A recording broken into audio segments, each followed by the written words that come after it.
ஹரிஹர வீரமல்லு திரை விமர்சனம். பவன் கல்யாண், பாபி டியோல், நிதி அகர்வால், நர்கிஸ் ஃபக்ரி, நாசர், சத்யராஜ், ஈஸ்வரி ராவ் மற்றும் பலர் நடிப்புல ஏஎம் ஜோதி கிருஷ்ணா இயக்கத்துல கீரவாணி இசையில வெளிவந்திருக்கும் படம் தான் ஹரிஹர வீரமல்லு. படம் எப்படி இருக்கு வாங்க பார்க்கலாம். இருப்பவர்களிடம் திருடி இல்லாதவர்களுக்கு கொடுக்கும் வீரனாக ஹீரோ பவன் கல்யாண் முகலாய மன்னர் பாபி டியோல் சிம்மாசனத்தில் பதித்து வைக்கப்பட்டுள்ள கோஹினூர் வைரத்தை திருடுவதற்காக டெல்லிக்கு பயணம் மேற்கொள்கிறார். அவரது பயணம் வெற்றி பெற்றதா இல்லையா என்பதை முகலாய மன்னர் அவுரங்கசீப்பின் வரலாற்று கதை பல கற்பனை சம்பவங்களையும் சேர்த்து சொல்லியிருப்பதுதான் ஹரிஹர வீரமல்லு.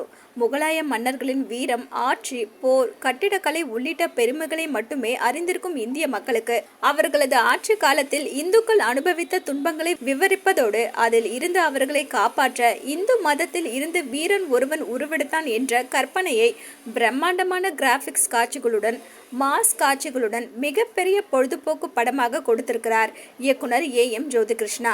ஹரிஹர வீரமல்லு என்ற வீரனாக நடித்திருக்கும் பவன் கல்யாண் படம் முழுவதும் மாசாக வலம் வருகிறார். ஹீரோனியாக நடித்திருக்கும் நிதி அகர்வாலுக்கு பெரிய வேலை இல்லை. இசையமைப்பாளர் கீரவாணியின் இசை படத்திற்கு மிகப்பெரிய பலம் சேர்த்திருக்கிறது. ஒளிப்பதிவாளர்கள் ஞானசேகர் VS மற்றும் மனோஜ் பரமஹம்சா படத்தை பிரம்மாண்டமாக காட்சிப்படுத்தியிருக்கிறார்கள். படத்தொகுப்பாளர் பிரவீன் KL, கலை இயக்குனர், ஸ்டண்ட் மாஸ்டர் மற்றும் ஆடை வடிவமைப்பாளர் ஆகியோரது பணியும் கவனம் ஈர்க்கிறது. எழுதி இயக்கியிருக்கும் ஏஎம் ஜோதி கிருஷ்ணா வரலாற்று கதையோடு தனது கற்பனை கதையை சேர்த்து பிரம்மாண்டமான ஆக்ஷன் மற்றும் சாகசங்கள் நிறைந்த பொழுதுபோக்கு படத்தை கொடுத்திருக்கிறார்கள்.